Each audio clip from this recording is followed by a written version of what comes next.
Hi, I'm Chelsea Hewsome, your host of the Lip Service and Lashes podcast. I'm an entrepreneur, author, speaker, and mom of two. And I'm so tired of women not feeling like they can show up as fully expressed versions of themselves. So here, we're all about that unapologetically, because honestly, we don't have time not to. Literally, because we're busy as F moms and entrepreneurs, but also figuratively, because we don't know how much time we have on this planet, and we want to make an impact now. But if we're doing this, we're making it real vibes only. So let's get inspired, laugh our asses off, quite possibly cry, and feel like you're sitting on the couch with your bestie and a glass of wine. I'm so happy you're here. Let's dive in. Hello, everyone, and welcome to another Lip Service and Lashes podcast. I'm your host, Chelsea Hewsome. Today, I have my friend Brit Stueven.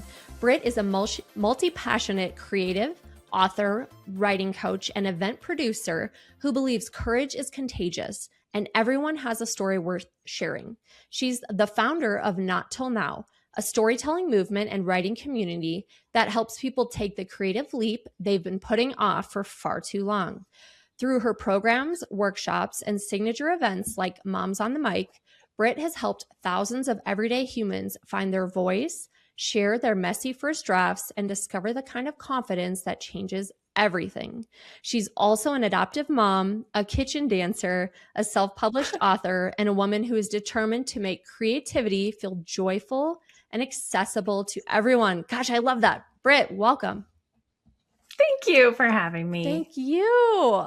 I am so excited you're here. And I like reading your bio. I'm like, yep, can relate to that. Yep, can relate to that. Yep. Like we all need a little help finding our story, or maybe we have thought, I don't have any stories. But then when you actually start thinking about it, you're like, wow, I have a lot. Yes. Right. Okay, we're jumping right in. So first, let's say, why do you think so many women sit on their creative dreams for years or aren't like feeling, maybe they have something on their heart or soul, but they aren't like wanting to put it out there? Why do you think that is? Gosh, I mean, I think, we start out as kids and we have all these creative ventures and not a doubt in the world. And then we get older and the world tells us we're not good enough, whether that's blatantly or just through messages, right? Mm-hmm. Through social media and whatnot. And then something happens, right? We tend to feel like we're not good enough, maybe not ready enough, because everything that is given to us, everything that is presented is the final polished thing. We don't see the messy middle. We don't see the really scary beginning. And so, of course, it's hard to move forward on something when you're thinking of the big end product. And also, I mean, as women, I mean, we got a lot of stuff on our plate, right? Sure do. Even just going just down to self-care. I mean, that gets put on the back burner because we're nurturing beings and we're taking care of everyone else and, working hard to make things happen in day-to-day life. And then the creative dreams just feel like, well, that's not important enough. There's shame. There's always, I mean, that voice of who do I think I am? And so, yeah. Oh, I love, it's true. It's true. And I think I agree with that. Like there's so many people that see all this perfection out there, which I hate so much. And I always want people to, I'm not trying to be perfect. I don't want to be, but that can stop us, or we are stalling until we think it's perfect, but it's never going to be perfect. You just got to put the work out there.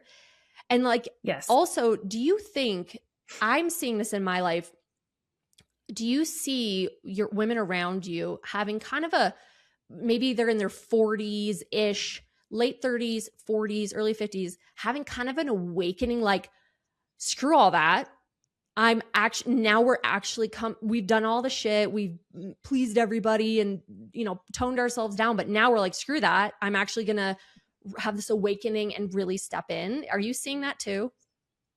Oh, absolutely. I mean, even one of the speakers at Not Till Now, Liz Miller, she told a whole story about her relationship with her breasts and how they've evolved Yeah. through her life, and stood there and said, this is my season to say what I mean, Yes. and like and to be seen by people who know me as the person that I am inside. Like, there's a quirky side to me, there's a funny side to me, like, that people don't see, and I want to share it, and it's time. And I'm seeing so much of that, of just hearing women being like, yeah, well, I'm in that season, I just don't give a fuck anymore. Yep. Like, I want to say the things and do the things. Yeah. And like, it's some of the stuff I want to say is going to piss people off, but we don't care anymore. Like, we're like, fuck it.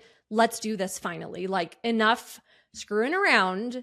We get one life. Let's actually live it fully. Right. Yes. Yes. Yes. Yeah. It's beautiful, right? Yes. Oh, totally. There's so much beauty in that. It's like, yes, we're finally taking our power back, and we don't Yeah. care if people like us anymore. We're like, whatever. Right. Yeah. Oh, okay. Okay. So I want to hear from you, because you're fostering people to share their stories. So what's a story you almost didn't tell, but now you're so thankful you did? Okay, so this is a big one. There so the story that I was actually going to share on the stage at Not Till Now, part of the reason I created this event that I haven't even spoken out into a public space yet, was me sharing a story that I could see myself standing there in the Lakewood Cultural Center with everyone there to just hear me finally share something that had been on my heart. And this is a story that goes all the way back to college. And it's funny because I'm also, as I come into this new season of, getting older and saying what I need to say, Mm-hmm. I used to always say that I was sexually assaulted, which Mm, is part of it, but I was raped, right? Like, yeah. I was raped in college, Mm, and I realized, my friend recently was like, "Why are you suddenly changing the language around that?" I'm like, "Because I no longer feel that I need to tiptoe around something that happened to me to make it easier for other people to hear that, Like, yeah. it's not my fault. It's not my problem anymore. Mm, So, but there was a lot of shame and a lot of thinking that it was my fault, because of the way. It's a whole story. mhm. That's a whole story for another time. But I thought that I was going to share that publicly. And then I told my parents. Mm, I shared that story with my parents last October. okay. And I felt like I could fly after that. Mm, mhm. Like, I didn't, and I didn't feel the need to put that story on a stage anymore. Mm, Me personally, I felt that, and I did say at the end of the event, that my whole career of helping to give a platform for people to have a voice and helping them to feel like they belong started with being violated and silenced in college.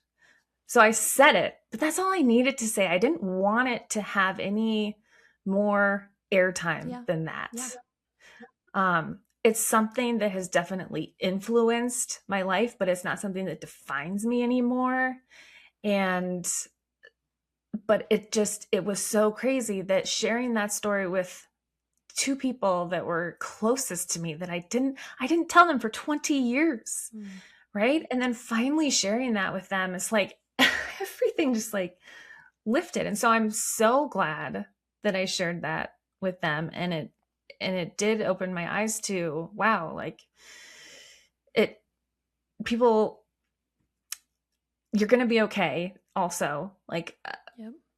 that. And there's so much more I could say about that too, but it was received in a way that I didn't expect them to be unsupportive, but um yeah, I don't, oof. Man, this is a big one I know you're like, wow, we're in the first few minutes and here we are.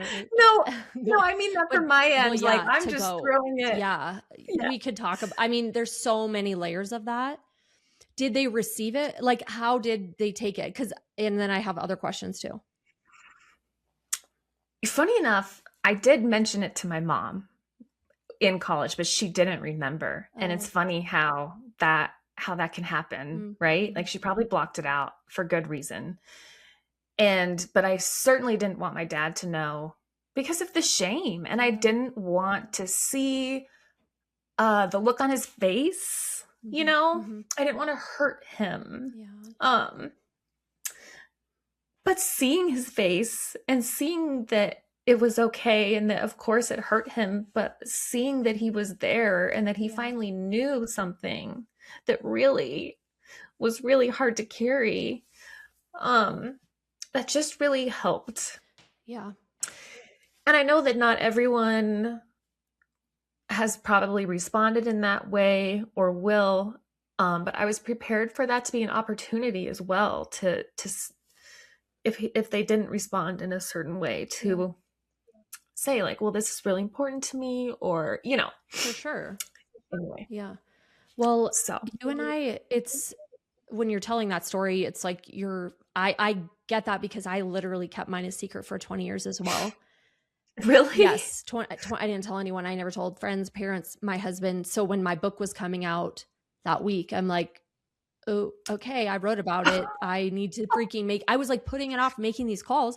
And like telling my parents, is the worst thing you ever want to tell them. And especially like my dad and my stepdad, like that was the worst, having to say that.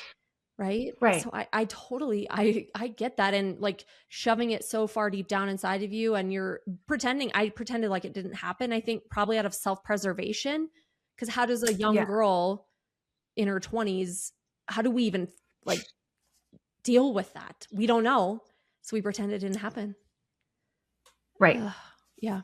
yeah, Well, thank you for yeah, sharing. Thank you I'm so proud of you. And I agree how freaking freeing it is when you're like, I've had the guilt, I've had the shame, but why? Because this wasn't my fault. I didn't ask for this. Oh my God. Now I can it is this huge weight off, and you're stepping into the world like, oh my God, I can right, show up as me now. I'm not right, there's not pieces of me I'm hiding anymore. So I'm so proud of you. exactly. Thank you. Yes. Thank you for sharing that. So, how do you, going back to kind of like perfectionism, how do you help people? Because you're inspiring all these women, these speakers, these moms, right? To get whatever message they have out, and they're so powerful. But like, how do you help them move past perfectionism and just start on your story, start sharing however it is they want to share? Well, so I started a writing group last January. It started as the DBP Society, the Done is Better Than Perfect Yeah. group. So you're like, the name sets the expectation here. We're good. Yeah. Yeah. So that alone was the main message of that was we're not gonna make it perfect. You can, write a paragraph and that counts, Mm-hmm. and I created this because after I self-published my book in 2023, I would, be talking to so many women about like, oh, I want to do that too, but I don't know where to start. I don't have time. I'm not a good writer, da da Mm-hmm. da. I don't know how to do it. And then I just thought, okay, let's just try this. Let's do this. I put together a Facebook group and started a Substack and invited a handful of women who I knew would, who I thought would really get a lot out of it. Mm-hmm. And so far it's been really cool. I mean, there was even a woman who was at Moms on the Mic, and when I was drawing a name, I drew a name from the bag of people who submitted little questionnaires and to join the writing group. So she did not put her name in for this. And when she heard me draw her name, she thought to herself, "Oh, no, no, no, no, no. Like I want this to go to someone who deserves it, or someone who would be probably better at this than I am." She didn't consider herself a writer. Mm. And I do, because I've seen her texts and her emails, and she reads all the time, and Mm-hmm. she's so great. And so she's like, "Well, I'll try it." And she's in it now. She's a member, Oh, I love she's it. writing. And but going back to, the perfection piece, it's yeah, that's the thing. There's the weekly prompts that we do. In every single one of them, I'm like, set a timer for 10 minutes and just write and see what comes out. Mm-hmm. It doesn't need to be something crazy. And every single time, the women either write more than that and come back to it later, but just the idea of, okay, what can I do in 10 minutes? Mm-hmm. And the second that timer starts and you have that sense of urgency and you have no choice but to just get your words out, Yep. it gets you going. And then you look at what you've written, and you're like, wow, that's better than I thought. Or something falls out of you that you didn't know was even there, because it's so subconscious. And it's just like how you said before we started, like, oh man, I'm like, Chelsea, you sent me really good questions. I may like completely stall and pause because they're so good. And you're like, Just no, go. let's just go. Yeah. Just go with it. Don't overthink it. Yep. So, and just start small. I think, yeah, as women, we constantly are overthinking. I know I am, and I'm like a control freak psycho. But I literally, you'll find this funny. I literally drug my feet for 2 years. I took a course by my friend Keisha to like start your own podcast. I like Oh knew I yeah. was going to know how to do it. For 2 years, I dragged my feet because I couldn't think of a name. I was like, for the love of God, what is wrong with you? And I finally brought my friend Lou in. I'm like, Lou, help me. I like, what am I doing? Help me, just force me to get this going. You know what I mean? It's like we drag our Yes. feet. And I waiting for this big like sign from the universe and like light to shine down and be like, this is your podcast name. You know what I mean? It's just like stupid. Like, just freaking do it. But it's real. It's It so real is. to get so hung up on that It stuff. Yeah. is. It is. Yeah. Okay. Okay. What tell us about your book, actually, and then I'll go to my next question. Oh, yeah. It's called Mama Be Present: 40 Simple Yet Magical Ways to Find Joy in the Toddler I love Days. it. And man, there's a lot to that one. So you want to know what it's about? Yeah. Or Okay. who's listening and they absolutely need this book. Yeah. So it's funny that, it's geared towards toddler moms, Mm-hmm. but so many moms in different seasons have really loved it. Oh, I'm sure. Because there's 40 simple prompts in there, and some are about self-care, some are about play, some are about showing your love, right? Love that. And some of them are also reflective. Like, what are some memories from your childhood of when were there small things that your parents did for you, or your caretakers, Mm-hmm. that you remember, the simple things. Yeah. Like my dad used to stand out on the back porch with hot chocolate in the morning to cool it down to warm chocolate for So me. cute. And that was a routine that he Oh. would do, and it was so, I will never forget that. Oh.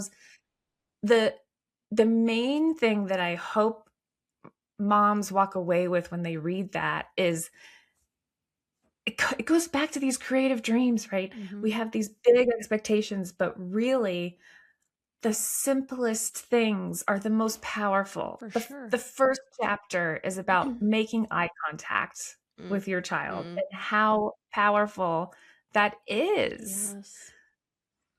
So it's also it's half journal, half, very simple short chapters, because, toddler moms don't have a lot of time. Yeah.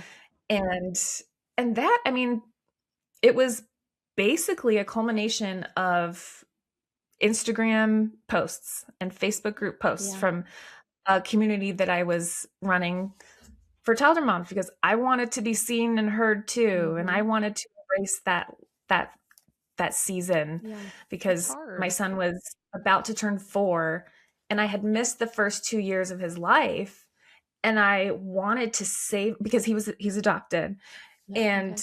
I wanted to savor those last Yeah. moments of that season that was also so hard, so I wanted to complain about it too, you know? Yeah. It's a hard time. It really is. Yeah. Yes. Yeah. Oh, I love that. I love that. Yes, I'm gonna definitely buy that. I can't wait.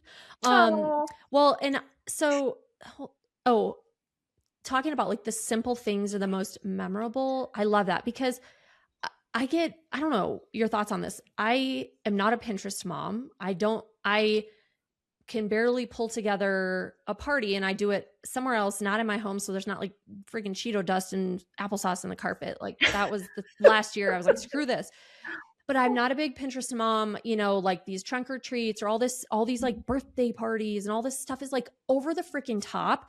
And it costs so much money and time. And I see moms so stressed out. It's like the simple things. Like my mom used to do a scavenger hunt for around like the house and the outside of the house for my birthday parties. And then we'd find this like surprise in the trunk of her car and we'd be out hunting around like simple freaking things. And I think so many Yes. women see Pinterest and all these other moms doing all this crap. And that's fine if you do it. But like why do we feel the pressure to do that, right? What are your thoughts on that? Yeah, no, I'm not a Pinterest mom either, and no judgment to I wish anyone I who could is. be. I really wish I could be, but I don't have the mental Yeah, like capacity or the energy. I just don't. Like, yeah, like there's a certain magic in all of that, and, yes, there I've is. watched my sister, I mean, the pictures just from St. Patrick's Day alone, right? Like, the green milk in the cereal and the whole, like, decorated kitchen and all these cool, great memories that Yeah, her sons will for have from sure. those days. The elf on the shelf, Oh, all the I hate things, that like, thing. It's the worst. I know we don't do it. I hate it. But like I think it just depends on it's just whatever works for For you sure. and your particular family and your energy and Hmm. what feels authentic to you is what matters, right? Like Yeah, there's a lot of moms who don't have the desire to sit and play and pretend with their kids, but man, I mean, some of the prompts in the book are like just one of the actual prompts is to soak your feet in the bathtub with them and just see what happens. see what I conversation mean, comes. Yeah. Oh, I love that. yeah, and just get your and to invite them into the things that you are into because they will feel that. So we have a garden in our backyard and I'll ask, be like, "Jiwoo, come help me clip the roses," or help me pick the weeds. And then that turns into digging for bugs. And Yep. we both lead each other in our own adventures. And so I think it's just a matter of just doing what works Oh, for for you. sure. And like those small moments for connection. Like my 9-year-old we're trying to learn crochet, but we don't understand the second step. So we're like, well, we got to keep trying there. Or, like we're doing like game nights, a lot of games and board games and like conversation cards, simple things. It doesn't have to be this big thing, Yeah. but it's like, how can we challenge ourselves to create those free, easy memories? Like gardening. I love that. It's perfect. Right. And to just give yourself permission to know that the things that they will remember forever are probably things that last 5 Yeah, seconds. And so, as long as you are just so incredibly immersed in whatever you're doing once a day for like 10 seconds, for like sure. that is so much more powerful than an hour-long, incredible, crazy birthday party, Yes, you know? yes, yes. Those small moments for sure. Let's see. When someone says I'm not creative, what do you say back? Gosh, you know, I think I'm trying to think if I've ever actually said that back to anyone. Um, but if I were, I would say we're all creative, and it has nothing to do. Well, creative is not just isolated to artsy For sure. things, right? Hmm. Creativity is taking a new route home from work. It's deciding to try a new recipe. It's taking any sort of small risk in your life, the tiniest risk. Um, and and and we all have so much more to share than we think. And that's what's been so cool about the Not Till Now event so far is these, some of these ordinary people got up on a stage in front of 320 people with spotlights and shared some of them were very powerful and deep, but some of the stories are pretty simple, and it's all still meaningful. Yes. So we all have a story and we all have something creative. Yes, I agree. Have you ever read that book? I think it's called The Artist's Way.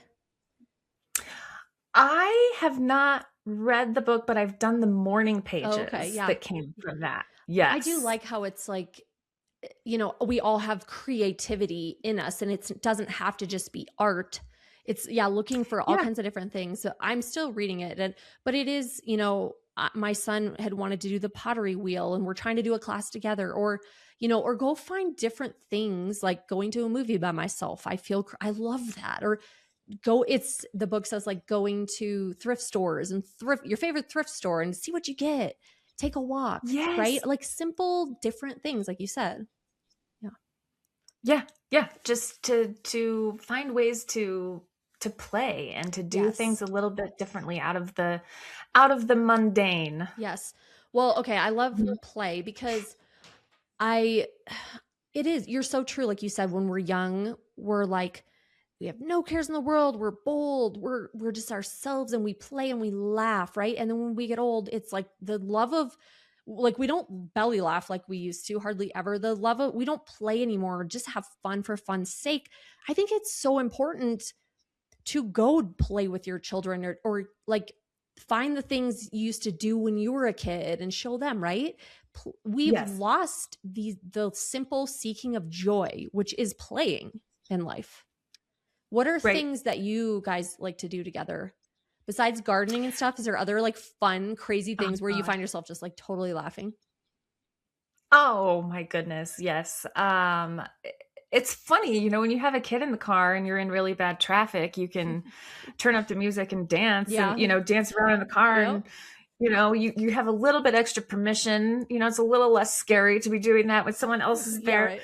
So we'll get kind of goofy in the car, and every single morning, I'm not kidding you, for the last 2 months at least, he wants me to make him pancakes. They're just, the pre-mixed things. Everyone's like, how are you doing that every single morning? I'm like, you stir it up and you put it in the pan, and, it goes pretty quickly. But I make him pancakes, and then he, tells Alexa to play the same 3 songs over and over and over again. But he dances around. And when we first brought him home, that boy did not dance, and he would just sit on that kitchen floor and look at me like, what are you doing? And now, now he's like, get out of my way. Like, I don't, let me do this. I love that. I love that. My son who's 12 used to always be dancing. We'd be eating dinner and he'd be like, we're always listening to music. He'd be like, I got to get up. And he just dance. And I love that. So like, look at your son's joy. Like, just, he's happy just for the fact that he's like dancing around the room. He can't even contain himself. Right. I love that. Yes. And I mean, my mom definitely played a lot of music growing up, and, my sister loves dancing too. And so there's a lot of, I wanted to almost carry that over into my own day to day as well, because it's just so special. Right. It is. And it's just fun. Like, and you can't dance in your kitchen and not laugh and not smile. Like, it's just a good reset if you're having a bad day too. Right. Yeah. Yes. All right. Well, girl, thank you for being so vulnerable and sharing your stories, and you're doing amazing things in the world. So keep it up. Moms and women need a place to share their voices and all the things we've been through. So I'm so proud of you for that. So where can everyone find out more about you and connect with you, and how can we support you? Oh, well, thanks. I've got a lot of things. I'll put them all in the show notes, everyone. I'll put all her sites and links. I've got my newsletter called Behind the Mic that I do once or twice a month. Yeah, we can put that in there where basically that's what it is. I just tell the real stuff behind the scenes, pour my heart into those. Got the writing group, Not Till Now, the writing group. It's for women. And yeah, there's prompts every week and a Facebook group. And the first month is free. So if anyone just wants to try it, they can come on in. I actually am starting a podcast. Yes. This is hence this fancy microphone and everything. You're legit. I didn't just do this for you. Dang it. Although, you're legit, girl. It looks good. So that's coming. Awesome. I'm on Instagram. All right. Well, go connect with Brit. She's doing amazing things. And I know some of the women that you had, some of my friends that I've met through different events or, writing books or things like that. And there's great women there. So yeah, go connect with her. So yes. Oh, and get her book too. You. Is your book on Amazon? It is. Yep. Alrighty. Awesome. Well, thank you so much for coming and sharing. We really appreciate you, girl. And everyone, thank you for listening. And always remember, no BS, just real vibes. We'll see you next time. Thanks. If you loved the episode, share it on Instagram and tag me so I can say thank you and meet you. Or share it with a girlfriend who you know would love this too. Always remember, no BS, just real vibes. See you next time on Lip Service and Lashes.